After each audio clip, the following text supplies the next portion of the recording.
How many people are in the Fiddlesticks games? So there's two of us in Fiddlesticks. Right. I work with a guy called Dan DeRocha, Right. and he does all the business side of things. So he'll do all the accounting, managing the day to day of the business, sorting out events and traveling and that sort of thing. And then I'll build the game myself. Right. So you did everything? Art, sound, everything?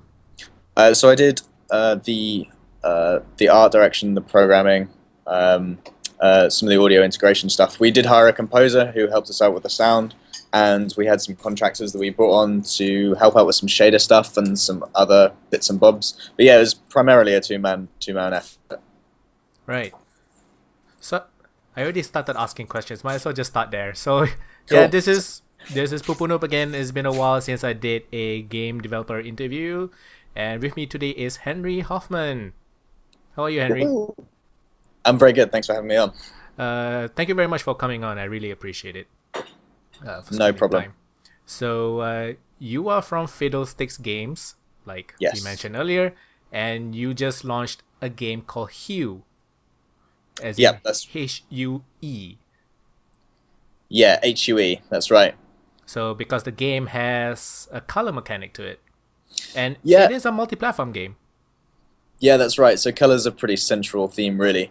You play as this little boy called Hugh. So the character's named after the name of the game, and you can change the background color of the world. And by doing that, you can make sort of these obstacles appear and disappear. The idea is that your mother, she's a researcher. She studies the theory of colors, but in a completely black and white world. So all the other characters can only see in black and white. So her studying colors is like this theoretical concept, but she becomes completely obsessed that colors actually exist. So she ends up creating this device that allows her to perceive and alter color. Um, and after she creates this device, she disappears under sort of mysterious circumstances. So you play as Hugh on this adventure, trying to find out what happened to your color researcher mother. Right. And how did you guys come up with the idea and the inspiration for this game? Yeah, so I mean, there's multiple different areas that we got inspiration from. Originally, I did a game jam at uh, an event called the Tiga Game Hack, and I created this sort of infinite runner style game where you play as a little boy who shines his torch on like scary objects, only to realize they're sort of everyday household things. So like he shines it on a zombie, and then it turns into like some a pile of towels or something. Um, and that was the very first thing that inspired me to use the right analog stick in an interesting way, because you could kind of point your torch 360 degrees, and I hadn't really used analog like the right analog stick before, as kind of like a core mechanic input system. So that kind of inspired that area. And then something I do a lot with. I spend a lot of time in Photoshop as a designer. So one day I was just messing around. I had a flat color background and a colored shape that I'd drawn, I think, and I was just changing the hue slider in Photoshop sort of back and forth. I thought it was interesting how colored objects, when sort of matching the hue of the background, how they visibly disappeared. And I thought it could be quite a cool game mechanic if they also sort of physically disappeared. And then after I got excited with that, I kind of explored color theory, various texts on sort of color philosophy, and I felt that there was a lot of really interesting stuff about colors that I hadn't really questioned before. I took a lot to do with color for granted, like assuming that we all see the same colors and we all experience colors in the same way, but that's not true at all. And I find that interesting. I thought it hadn't been broached within the video game space before. So I kind of took that inspiration, constructed a narrative. So those three sort of different areas kind of came together to influence the core idea of the game, I think. Right. And so the game is a side-scrolling platform, puzzle platformer, basically. Yeah, that's right. I mean, we describe it as puzzle adventure because Right. I think puzzle platformer turns a lot of people off these days. Right. Right. I think there's a lot of games that are kind of single rooms. You jump Mm. around the room, you solve a puzzle, you go to the next room, jump around You're the room, talking you something solve. like Super Meat Boy, which is the best example of that Yeah, genre. for sure. Though I think that has that has a bit more depth to it. I think the genre has been tarnished by games that are like these single room experiences, like one after the other. Whereas what we were trying to offer is more of like this Metroidvania style world with all these Right. characters that you could speak to, all this backtracking and all this environmental exploration as well. So we kind of call it a puzzle adventure, but I think traditionally it falls under the puzzle platformer category. My question was, my question is relevant to that actually. Did you Cool. guys have a fear in the beginning that your game was gonna be lumped by consumers or maybe even publishers into this like quite saturated genre these days? Yeah, for sure. I mean, we're very self-aware of what we've done, which is like what every other indie is doing, which is creating a puzzle platformer game with a twist, like some sort Right. of mechanical twist, and then not only that, but then contextualizing that twist within some sort of narrative framework, which is what so many other games do. And I think that to begin with, that worked to our advantage. It made it a lot easier for investors and publishers to understand what it was, It's and something they familiar. yeah, and they could see Mm. how it would sell. So I think getting investment and getting a publisher that definitely helped. But I can definitely see now that we've released the game that I think it is an incredibly saturated genre, Hmm. and I think people that play it really enjoy it. But in order to get people to actually play another sort of puzzle platformer with a unique twist is always going to be a struggle, I think. Right. And have you had any problems explaining this game to people without showing anything? Yeah, my elevator pitch is still terrible. It's something that I've not been able to refine at all. I describe the game as a game where you play as a boy who changes the background color of the world, but that doesn't really explain the game mechanic. And Right. I've read every review that I've read as well. Like they can't really explain the game mechanic. It's something that you really have to see in order to be able to understand. And I just think that's a lot of people say that you need to work on your elevator pitch and it needs to be perfect. And the game idea isn't a good idea if you can't explain it concisely. But I think we can explain it concisely, but not with words. It has to be visually explained, and that's the only way that we can really do it with Hue. You guys basically have something unique, which is, I guess, a good problem to have. Yeah, I guess so. So I have a question about the multi-platform. You used Unity, right? Yeah, that's right. So the PlayStation 4 and the Xbox One versions were easy to port. Easy. Was it Relatively easy, yeah. relatively right? Yeah. I mean, How I've about a worked on that. Vita one? Because you are creating a Vita one. I've literally just turned off the Vita version and come over here to do this interview. So Right. yeah, I'm working on that right at the moment. Yeah, Has that posed any challenge compared to the yeah, home consoles? yeah, definitely. So we're sort of working with essentially quite old mobile tech, Right. and for all our other platforms have been really pretty high end, like current gen consoles and PC. They can handle a lot compared to mobile tech. So it's been a bit of a struggle, but every issue that I've had has been down to my bad code. There's nothing wrong with Unity or with the game per se. It's all down to code that just wasn't necessarily optimized or assets that weren't particularly optimized. And once I've gone through that process, it's become apparent that actually if I knew all this stuff from the start, it would have been quite an easy process. But it's been more of a learning experience more than anything. Are you gonna incorporate any of the touch controls that the Vita has? No, so actually, when we first started prototyping the game, we were aiming to target mobile as well. Mm-hmm. So we did it. We have actually integrated touch controls where you can tap the screen, that brings up a wheel, and then you can drag to select. And that did work quite well, but we found that it doesn't work as well as an analog stick. So for us, integrating touch controls in the Vita didn't make a huge amount of sense if it was just going to be doing the same thing as the analog stick but worse. So we made the decision not to use any of the touch controls really. Right. So what's a typical day for you and your team? A typical day, well, it changes so drastically. So 6 months ago, my day I'd be waking up at 9 in the morning, literally getting up out of bed, going to my computer, and then working until 3 or 4 in the morning. Only stopping to have a coffee and some food, and then it was like that 7 days a week for a very long time. Now it's a bit more chilled out. So Right. what happened is we got a publishing deal for Hue, and those guys have a porting studio who were going to do all the ports for us. But what ended up transpiring is the porting studio hired me to work for them to port my own game. So it's this super complicated like spaghetti of people hiring and paying each other. But at the moment, it's quite nice because I've got an office to come into. So I'll get up kind of early. I will come to the office and I'll just be working on all sorts of different hardware. So at the moment, we're having, in order to support cross-save for Vita and PlayStation, so your save game will transfer across.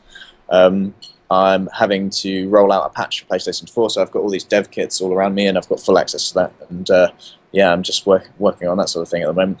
But since we've released on Xbox One and PC and PS4, it's much more chilled. It was a pretty stressful release week. So, how big of a difference is it from the first prototype until now that's released? How big of a change? Yeah, so it's, I guess, well, everything has changed apart from some interesting things, I guess. So the core mechanic is very much unchanged. So you bring up the color wheel and selecting different colors. It's been reduced now from 10 colors to 8 just to help with differentiating between colors. But the entire art style changed massively. Like the music changed massively. Everything changed massively apart from the core mechanic. I think that's the one thing that didn't. Question about the art style. So with color playing such a huge role in Hue, how did you guys decide that this is the art style that you're gonna go with? Yeah, so I mean, we didn't have a huge amount of choice with the aesthetics because we were really limited by the mechanic. So the way that the mechanic, in order for the mechanic to work, it requires a completely flat background color. So we can't have any depth, any parallax, any elements that kind of overlap stuff, because if there was like trees or something in the background, that would overlap the background color, and that would get in the way of anything like a crate or something that was overlapping, and you'd lose the magic of the mechanic. So we had to have like this very flat aesthetic, and it had to have very bold, vibrant background colors, which meant that the only colors we could use for neutrals were black and white. Which meant automatically we kind of had this silhouetted style with bright colored background. And we kind of took inspiration initially from an illustrator called Sol Bass. And he'd done a load of minimalist movie posters for some really classic films. And that uses like really bold cutout aesthetics. And I thought that would be really good because it meant that I could do a lot of art myself. It wouldn't require a load of different assets being created and a lot of detail or anything like that. And we went with that initially. We did that in our first prototype. But the problem was it was very difficult to communicate any sort of detail or change of environment. So when you've got these big block colors and then you move from maybe a temple environment to like a university environment or something, they look very similar despite being completely different environments. So what I started doing is I started cutting detail out of the terrain and out of the blacks, and it ended up creating this sort of interesting negative space. And you'll see it throughout the game where all the detail and all the terrain decoration and stuff is kind of subtracted from the black, and that ended up creating this kind of nice sort of woodcut feel to it. And I kind of went with that. And I'm really bad at drawing sort of straight lines anyway, using a graphics tablet. So they were all kind of wobbly. And then it kind of this sort of natural sort of wobbly woodcut aesthetic kind of came through. And that's kind of really how it happened. It was mainly through mechanic limitation. Right. So when it comes to designing a puzzle for this kind of game, what were your philosophies and what were you trying to challenge the player to do? Sure. So, I mean, a big point of inspiration for me when it comes to puzzle design philosophy is Jonathan Blow's Braid. The way that it uses... Amazing game. Yeah, absolutely. I think that's one of the most instrumental games in terms of my personal development as a games designer. But the way that he surprises the player, and the way that he makes the player think that they know a solution, like they can plot a solution in their head, only for that to be challenged through misdirection. And that was kind of something that I was really looking for. I like it when a player starts the game and they're like, okay, I think I know what I need to do. They'll play through what they need to do, only to get to the end and be like, no, that's not what I needed to do at all. It was all a ruse. So that's kind of how I approach puzzles. And generally, what I do is we've got a set amount of mechanics, and it's like, so I've got this mechanic. Every room has to be different, so every puzzle has to be different, has to have a different purpose. We can't just like rejiggle things around from previous puzzles, because all that is padding. It's wasting the player's time.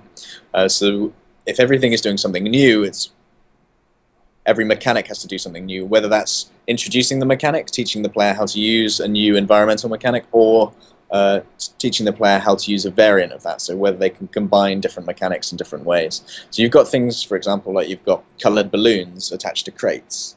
So when the coloured balloons are visible, the crates go up, but when the coloured balloons are invisible, they go down. But then you can also push the crate onto a pressure pad, and then you can make the balloons go up and down on the pressure pad. So it's all about combining mechanics in interesting ways and surprising the player with those interesting ways that they can be combined, and then kind of misdirecting the player and making them think that they never know they've got the solution, when in actual fact it's a lot more complicated than they first thought. Was it always like this?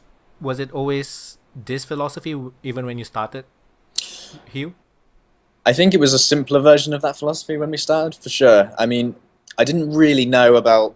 I think that's something that I've learned afterwards, is about combining mechanics in interesting ways. Like, I've learned that you should never have a game mechanic which is only used by itself, because then it's only got one purpose. I mean, what is the point of an object that only has one purpose, when instead you can have an object that can be combined with 5 other things in interesting ways, and then it has this multifaceted purpose, which is much more interesting, because then as a player you're like, well, I don't know what I've got to do with this mechanic, because there's so many different possibilities. So I think at the beginning we had the sort of Jonathan Blow approach, where we want to...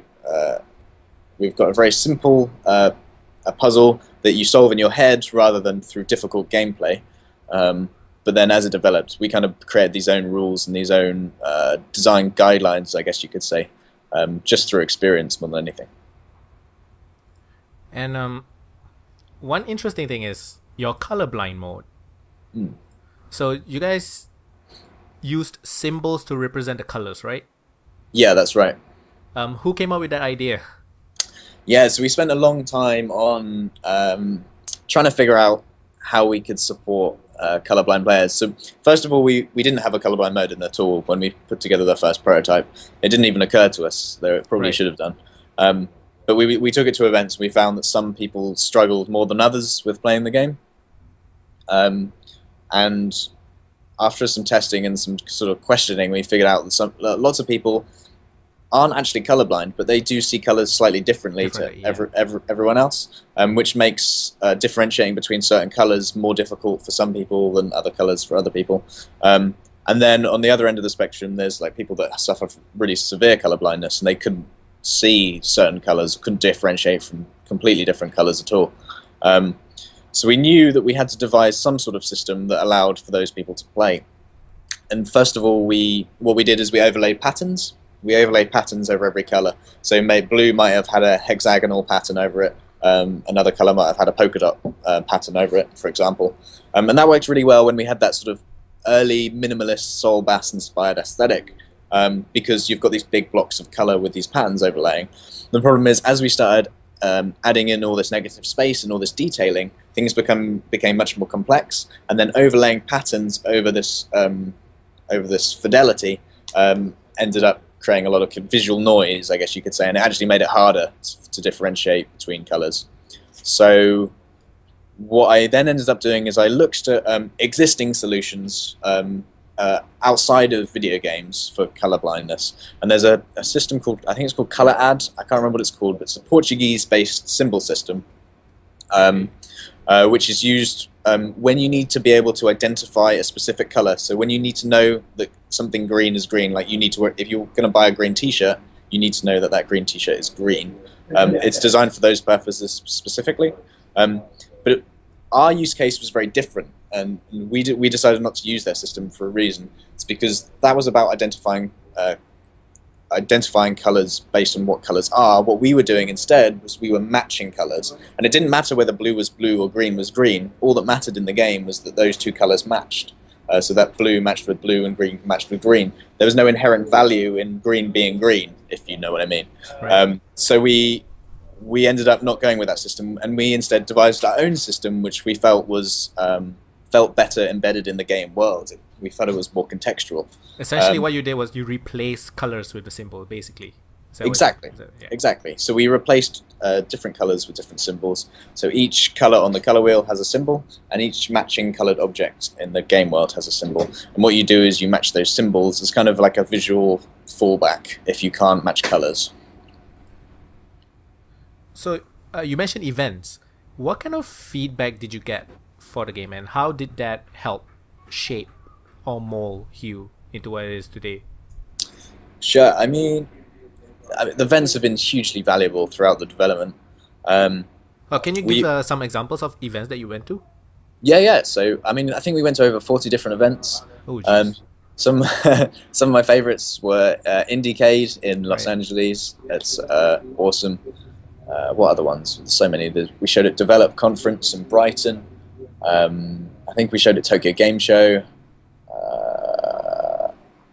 But yeah, just a huge amount of different shows all over the world. We showed in Berlin, in Cologne.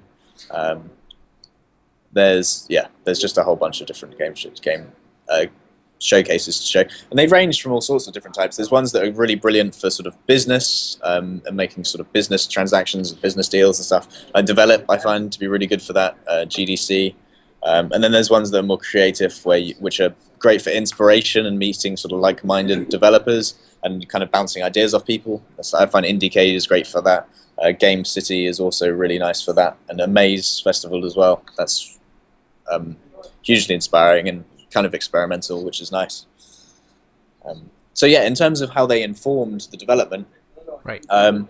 what was when we were maybe nominated for an award or something like that at these events, that was the hugest motivator. So when you realize that actually there's a lot of people that are expecting like this finished game, like this good finished game, like you're nominated for awards, the expectation is there, that really motivates you when you go home and you're like, right, I need to finish this game, I need to actually make it good. So I think without that, the game would probably have been a lot worse in terms of quality, just because that weight of expectation wasn't motivating us to go forwards. That was my next question, actually. Oh yeah. You won quite a lot of awards and nominated for even more. And the question was, were there any positives and were there any negatives? So, I mean, did you feel more pressure? Yeah, so I mean, pressure built up slowly. A lot of the awards we won at first were quite small, so we were really appreciative. But we kind of assumed that the awards for like this were for this small prototype that we were showing. We only really had 10 minutes worth of gameplay at the beginning, but I think it was when we won Develop Indie Showcase and Develop Indie Showcase Audience Award, which are really big in the UK, which is where I'm based. That's when it really sunk home, and we had only really got about an hour's worth of gameplay, so it was way off from being like a finished game. And I kind of went home after that, and I was like, "Damn! Like, people are expecting a really good game. I really need to pull my socks up." So there was a lot of pressure in that regard, and that definitely helped the development of the game. But were there any negatives? I mean, I can only say that there's positives from. At the time, it was stressful, like knowing that you had to deliver. But that stress is really a catalyst for creating a good game. Like without it, I think we would have created something that wasn't nearly as good. So it's hugely beneficial, really, overall. So you do work with a publisher, Curve Digital, and what was their role in the development of you? Yeah, so it was interesting. We spoke to a number of different publishers to begin with, but the only thing, well, firstly, Curve were based in London, the same place that we are, so they were really close. But they also offered us development support, so if we needed level design support, or if we needed art or programming, like they could help out in that regard. And they were the only publisher that actually offered that. All the other publishers were like, you finish the game, we'll take over it, we'll port it, and then that's it, that's done. So their interest in being involved is what initially sort of attracted me to them. And so we worked with them. In the end, they didn't have a huge input in terms of like level design and everything else. But what we did is that I would kind of go into their offices for meetings and stuff, but then they would let me use it as a workspace as well. So I was kind of constantly around them and getting office space in London is incredibly expensive. So Right. being able to just sort of go in there and use it as like a temporary office space, whilst being around loads of people that know about the QA side of things, about porting, everything else, that was hugely valuable.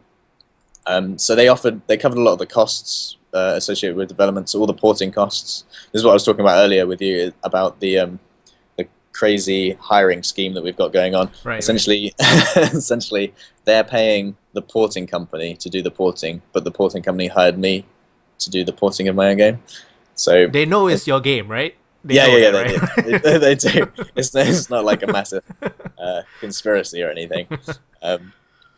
But so they covered those costs. They covered a lot of our voice acting costs as well because we completely ran out of money at the end. Did they give support during events?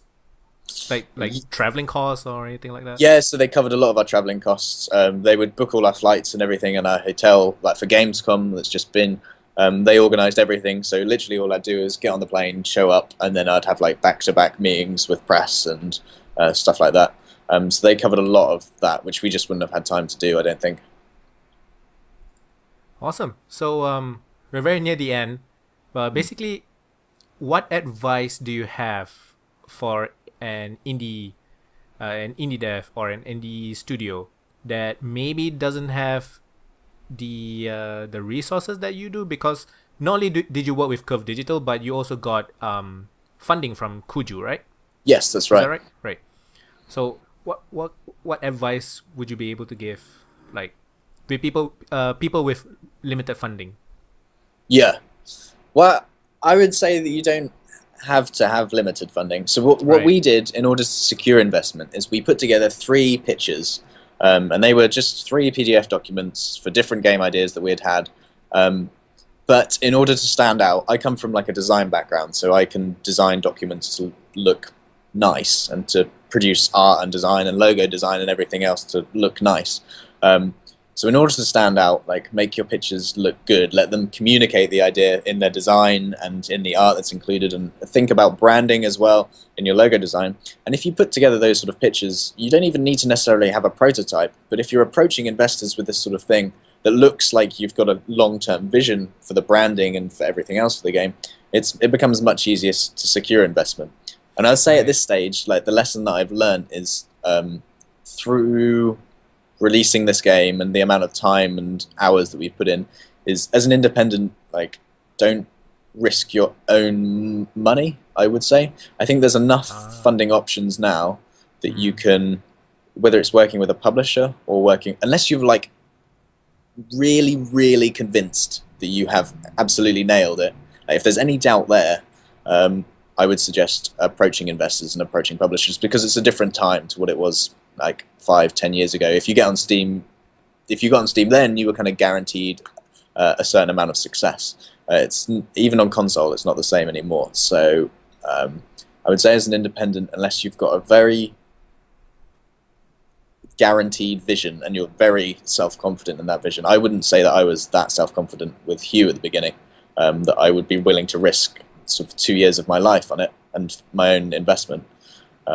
So I would say look at those sort of funding opportunities, because there's a whole load out there.